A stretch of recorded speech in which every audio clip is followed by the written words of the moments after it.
American ജുഡീഷ്യറിയുടെ ചരിത്രത്തിൽ ഇതുവരെ കാണാത്ത വിധത്തിലുള്ള അതിവേഗവും വിപ്ലവകരമായ മാറ്റങ്ങൾക്കാണ് കഴിഞ്ഞ കുറച്ച് ദിവസങ്ങളായി നമ്മൾ സാക്ഷ്യം വഹിച്ചുകൊണ്ടിരിക്കുന്നത്.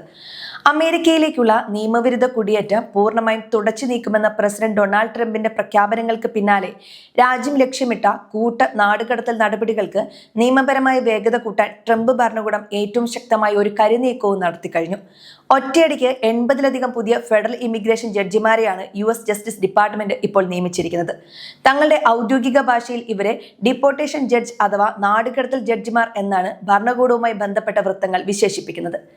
ഇമിഗ്രേഷൻ അഥവാ കുടിയേറ്റ കോടതികളുടെ ചരിത്രത്തിലെ ഏറ്റവും വലിയ single class നിയമനമാണിത്.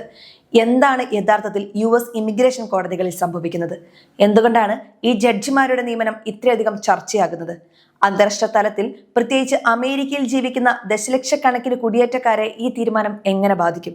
US department of justice പുറത്തുവിട്ട ഏറ്റവും പുതിയ വിവരങ്ങൾ പ്രകാരം 77 സ്ഥിരം ജഡ്ജിമാരും 5 താൽക്കാലിക ജഡ്ജിമാരും ഉൾപ്പെടെ ആകെ 82 പുതിയ ജഡ്ജിമാരാണ് ഇക്കഴിഞ്ഞ ബുധനാഴ്ച വാഷിംഗ്ടൺ DC-യിൽ നടന്ന ചടങ്ങിൽ സത്യപ്രതിജ്ഞ ചെയ്ത് അധികാരമേറ്റത്. Acting US attorney general Todd Blanche ഈ നിയമനത്തെ വിശേഷിപ്പിച്ചത് ഏജൻസിയുടെ ചരിത്രത്തിലെ ഏറ്റവും വലിയ മുന്നേറ്റം എന്നാണ്. പ്രസിഡന്റ് ട്രംപിന്റെ ദൃഢമായ നേതൃത്വവും അതിർത്തികൾ സുരക്ഷിതമാക്കാനുള്ള പ്രതിജ്ഞാബദ്ധതയുമാണ് ഇതിലൂടെ തെളിയുന്നതെന്നും അദ്ദേഹം പറയുന്നു. ഒരു കാര്യം നമ്മൾ പ്രത്യേകം മനസ്സിലാക്കണം. ഒക്ടോബർ 1 ആരംഭിച്ച 2026 സാമ്പത്തിക വർഷത്തിൽ മാത്രം ട്രംപ് ഭരണകൂടം ഇതുവരെ 153 സ്ഥിരം ഇമിഗ്രേഷൻ ജഡ്ജിമാരെയാണ് നിയമിച്ചിരിക്കുന്നത്. ഇത് ഒരു റെക്കോർഡാണ്. നിലവിൽ അമേരിക്കയിലെ ഇമിഗ്രേഷൻ കോടതികളിൽ ആകെ ജഡ്ജിമാരുടെ എണ്ണം വീണ്ടും 700-ലേക്ക് അടുക്കുകയാണ്. എന്നാൽ ഈ സംഖ്യകളിലേക്ക് കാര്യങ്ങൾ എത്തുന്നതിന് തൊട്ടു മുൻപ് US ഇമിഗ്രേഷൻ ജുഡീഷ്യറിയിൽ വലിയൊരു ശുദ്ധീകരണ കലശം നടന്നിരുന്നു എന്നതാണ് യാഥാർത്ഥ്യം. കഴിഞ്ഞ കുറച്ചു മാസങ്ങളായി അമേരിക്കൻ ഇമിഗ്രേഷൻ കോടതികളിൽ വലിയ രീതിയിലുള്ള അഴിച്ചുപണികളാണ് നടന്നത്. ട്രംപ് ഭരണകൂടം അധികാരമേറ്റ ശേഷം 100-ലധികം ഇമിഗ്രേഷൻ ജഡ്ജിമാരെയാണ് പദവികളിൽ നിന്ന് നീക്കം ചെയ്തത്. ബൈഡൻ ഭരണകൂടത്തിന്റെ കാലത്ത് നിയമിക്കപ്പെട്ടവരും നാടുകടത്തൽ നടപടികളിൽ കടുത്ത നിലപാടുകൾ സ്വീകരിക്കാത്തവരുമായ ജഡ്ജിമാരെയാണ് പ്രധാനമായും ലക്ഷ്യം വെച്ചത്. പലരെയും നിർബന്ധിത വിരമിക്കലേക്കോ മറ്റു വകുപ്പുകളിലേക്കോ മാറ്റി നിയമിക്കുകയായിരുന്നു. പുറത്താക്കപ്പെട്ട ചില ജഡ്ജിമാർ മാധ്യമങ്ങളോട് വെളിപ്പെടുത്തിയത് തങ്ങൾ ഭരണകൂടത്തിന്റെ രാഷ്ട്രീയ അജണ്ടകൾക്കനുസരിച്ച് അതിവേഗം നാടുകടത്തൽ ഉത്തരവുകൾ ഒപ്പിട്ട് നൽകാത്തതിനാലാണ് തങ്ങളെ വേട്ടയാടിയത് എന്നാണ്. തങ്ങളുടെ സ്വതന്ത്രമായ ജുഡീഷ്യൽ വിവേചന അധികാരത്തിനുമേലുള്ള കടന്നുകയറ്റമാണിതെന്ന് ആരോപിച്ച് ഒരു കൂട്ടം മുൻ ജഡ്ജിമാർ ഇപ്പോൾ US കോർട്ട് ഓഫ് അപ്പീൽസിനെ സമീപിച്ചിരിക്കുകയാണ്. സിവിൽ സർവീസ് നിയമങ്ങളുടെ നഗ്നമായ ലംഘനമാണ് ഇവിടെ നടക്കുന്നതെന്നാണ് ഇവരുടെ വാദം. ഇവിടെയാണ് ഏറ്റവും നിർണായകമായ ചോദ്യം ഉയരുന്നത്. പുറത്താക്കപ്പെട്ട ജഡ്ജിമാർക്ക് പകരം നിയമിക്കപ്പെട്ട ഈ 82 പേർ ആരാണ്? ഇവരുടെ പശ്ചാത്തലം എന്താണ്? ജസ്റ്റിസ് ഡിപ്പാർട്ട്മെന്റ് പുറത്തുവിട്ട ബയോഡാറ്റകൾ പരിശോധിച്ചാൽ ഒരു കാര്യം വ്യക്തമാക്കും. ഈ പുതിയ ജഡ്ജിമാരിൽ ഭൂരിഭാഗവും ഇമിഗ്രേഷൻ ആൻഡ് കസ്റ്റംസ് എൻഫോഴ്സ്മെന്റ് അഥവാ ICE മുൻ അഭിഭാഷകരോ ക്രിമിനൽ പ്രോസിക്യൂട്ടർമാരോ അല്ലെങ്കിൽ US മിലിറ്ററിയിലെ പ്രമുഖ നിയമ ഉദ്യോഗസ്ഥരോ ആണ്. പ്രത്യേകിച്ച് 5 താൽക്കാലിക ജഡ്ജിമാരെ നിയമിച്ചിരിക്കുന്നത് US ഡിപ്പാർട്ട്മെന്റ് ഓഫ് ഡിഫൻസിൽ നിന്നാണ്. ഡിഫൻസ് സെക്രട്ടറി പീറ്റ് ഹെഗന്റെ കീഴിലുള്ള മിലിറ്ററി അഭിഭാഷകർ 6 മാസത്തെ കാലത്തേക്ക് താൽക്കാലികമായി ഇമിഗ്രേഷൻ ജഡ്ജിമാരായി സേവനമനുഷ്ഠിക്കും. അതായത് നിയമം നടപ്പിലാക്കുന്നതിലും കുറ്റവാളികളെ ശിക്ഷിക്കുന്നതിലും മുൻപരിചയമുള്ള കടുത്ത ഇമിഗ്രേഷൻ എൻഫോഴ്സ്മെന്റ് പശ്ചാത്തലമുള്ള ആളുകളെ മാത്രമാണ് പുതിയ ജഡ്ജിമാരായി കോടതികളിൽ പ്രതിഷ്ഠിച്ചിരിക്കുന്നത്. കേവലം നിഷ്പക്ഷമായ ഒരു കോടതി എന്നതിനപ്പുറം ട്രംപിന്റെ മാസ് ഡിപ്പോർട്ടേഷൻ പദ്ധതിയുടെ ഒരു നിർവഹണ ശാഖയായി ഇമിഗ്രേഷൻ കോടതികളെ മാറ്റുകയാണെന്ന വിമർശകരുടെ വാദങ്ങൾക്ക് അടിവരയിടുന്നതാണ് ഈ പശ്ചാത്തലം. അമേരിക്കയിലെ സാധാരണ സിവിൽ കോർട്ടുകളോ ക്രിമിനൽ കോർട്ടുകളോ പോലെയല്ല ഇമിഗ്രേഷൻ കോടതികൾ.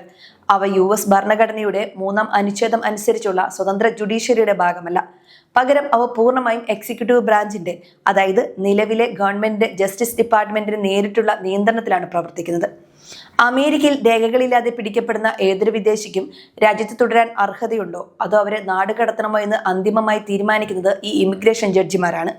US നിയമപ്രകാരം ഒരു വ്യക്തിയെ ഔദ്യോഗികമായി നാടുകടത്തണമെങ്കിൽ ഒരു ഇമിഗ്രേഷൻ ജഡ്ജിയുടെ റിമൂവൽ ഓർഡർ അഥവാ നാടുകടത്തൽ ഉത്തരവ് നിർബന്ധമാണ്. മുൻകാലങ്ങളിൽ രാഷ്ട്രീയ അഭയം തേടിയുള്ള അപേക്ഷകളും കേസുകളും വർഷങ്ങളോളം കോടതിയിൽ കെട്ടിക്കിടക്കുമായിരുന്നു. ഇത് കുടിയേറ്റക്കാർക്ക് US-ൽ തുടരാൻ നിയമപരമായ സമയം നൽകി. ഈ പഴുതടയ്ക്കാനാണ് ട്രംപ് ഭരണകൂടം ഇപ്പോൾ ശ്രമിക്കുന്നത്. ജഡ്ജിമാരുടെ എണ്ണം കൂട്ടി കേസുകൾ ദിവസങ്ങൾക്കുള്ളിൽ തീർപ്പാക്കി അതിവേഗം നാടുകടത്തൽ ഉത്തരവുകൾ പുറപ്പെടുവിക്കുകയാണ് ലക്ഷ്യം. വെറും ജഡ്ജിമാരുടെ എണ്ണം കൂട്ടുക മാത്രമല്ല ട്രംപ് ഭരണകൂടം ചെയ്തത്. ഇമിഗ്രേഷൻ ജഡ്ജിമാരുടെ കൈകളിലുണ്ടായിരുന്ന വിവേചന അധികാരങ്ങൾ പലതും കർശനമായ നിർദ്ദേശങ്ങളിലൂടെ വെട്ടിച്ചുരുക്കി.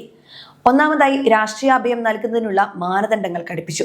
രണ്ടാമതായി ബോണ്ട് നൽകി തടവിലാക്കപ്പെട്ട കുടിയേറ്റക്കാരെ ഇമിഗ്രേഷൻ കസ്റ്റഡിയിൽ നിന്ന് മോചിപ്പിക്കാനുള്ള ജഡ്ജിമാരുടെ അധികാരം പരിമിതപ്പെടുത്തി. കഴിഞ്ഞ സെപ്റ്റംബറിലെ ബോർഡ് ഓഫ് ഇമിഗ്രേഷൻ അപ്പീൽസ് തീരുമാനപ്രകാരം ഭൂരിഭാഗം കുടിയേറ്റക്കാർക്കും ഇപ്പോൾ മാൻഡേറ്ററി ഡിറ്റൻഷൻ അഥവാ നിർബന്ധിത തടങ്കൽ ബാധകമാണ്. കേസുകൾ അഡ്മിനിസ്ട്രേറ്റീവായി താൽക്കാലികമായി ക്ലോസ് ചെയ്യാനുള്ള ജഡ്ജിമാരുടെ അധികാരവും ഇല്ലാതാക്കി. അതായത് കോടതിക്ക് മുന്നിലെത്തുന്ന കേസിൽ ഒന്നെങ്കിൽ നാടുകടത്തുക, അല്ലെങ്കിൽ വളരെ അപൂർവമായ സാഹചര്യങ്ങളിൽ മാത്രം അനുമതി നൽകുക. ഇതിനപ്പുറം കോടതികൾക്ക് മറ്റു വഴികളില്ലാത്ത അവസ്ഥയാണ് ഇപ്പോൾ രൂപപ്പെട്ടിരിക്കുന്നത്. ഭരണകൂടം ഈ നടപടികളെ നിയമവാഴ്ച ഉറപ്പാക്കൽ എന്ന് വിളിക്കുമ്പോൾ കടുത്ത ആശങ്കയിലാണ് മനുഷ്യാവകാശ സംഘടനകളും ഇമിഗ്രേഷൻ അഭിഭാഷകരും. ട്രംപ് ഭരണകൂടം കോടതികളെ വൈറ്റ് ഹൗസിന്റെ കേവലം നാടുകടത്തൽ ഫാക്ടറികളാക്കി മാറ്റുകയാണെന്നാണ് ഭൂരിഭാഗം പേരും അഭിപ്രായപ്പെടുന്നത്.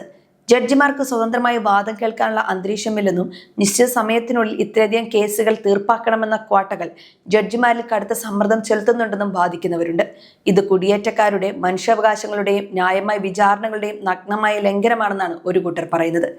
ഇത്രയൊക്കെ കടുത്ത നടപടികൾ സ്വീകരിച്ചിട്ടും US ഇമിഗ്രേഷൻ കോടതികൾ നേരിടുന്ന പ്രതിസന്ധി പൂർണ്ണമായും പരിഹരിക്കാൻ കഴിഞ്ഞിട്ടില്ല. ബൈഡൻ ഭരണകൂടത്തിന്റെ കാലത്ത് ഏതാണ്ട് 40 ലക്ഷം കേസുകളാണ് കോടതിയിൽ കെട്ടിക്കിടന്നിരുന്നത്. എന്നാൽ ട്രംപ് ഭരണകൂടം അധികാരമേറ്റ ശേഷം മിനിയാപോളിസ് പോലുള്ള നഗരങ്ങളിൽ നടത്തിയ ഓപ്പറേഷൻ മെട്രോ സർജ് പോലുള്ള വൻ റെയ്ഡുകളിലൂടെയും കർശന നിയന്ത്രണങ്ങളിലൂടെയും ഈ കെട്ടിക്കിടക്കുന്ന കേസുകളുടെ എണ്ണം 3.5 ദശലക്ഷമായി കുറയ്ക്കാൻ സാധിച്ചുവെന്നാണ് ഔദ്യോഗിക കണക്കുകൾ പറയുന്നത്. ഏകദേശം 3,80,000 കേസുകളാണ് ഇക്കഴിഞ്ഞ മാസങ്ങളിൽ മാത്രം തീർപ്പാക്കിയത്. എങ്കിലും ദശലക്ഷക്കണക്കിന് ആളുകൾ ഇപ്പോഴും തങ്ങളുടെ വിധി എന്താകുമെന്നറിയാതെ US-ൽ തുടരുന്നുണ്ട്.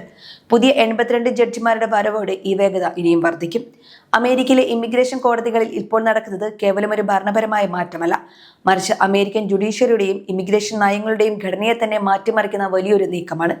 നിയമവിരുദ്ധ കുടിയേറ്റം തടയുക എന്ന ലക്ഷ്യത്തോടെ പുതിയ ജഡ്ജിമാരെ അണിനിർത്തി ട്രംപ് ഭരണകൂടം മുന്നോട്ട് പോകുമ്പോൾ അത് നിയമപരമായി ഇവിടെ കഴിയുന്ന പ്രവാസികളിലും അഭയാർത്ഥികളിലും വലിയ തോതിലുള്ള ആശങ്കയാണ് ഉണ്ടാക്കുന്നത്. വരുന്ന ആഴ്ചകളിൽ പുതിയ ജഡ്ജിമാർ ചാർജ് എടുക്കുന്നതോടെ നാടുകടത്തൽ നടപടികളുടെ വേഗത ഇരട്ടിയാകുമെന്നാണ് വിലയിരുത്തപ്പെടുന്നത്. വരും ദിവസങ്ങളിൽ US ഇമിഗ്രേഷൻ രംഗത്തുണ്ടാകുന്ന മാറ്റങ്ങൾ ലോകമെമ്പാടുമുള്ള കുടിയേറ്റക്കാരെ എങ്ങനെ ബാധിക്കുമെന്ന് നമുക്ക് കാത്തിരുന്ന് തന്നെ കാണാം.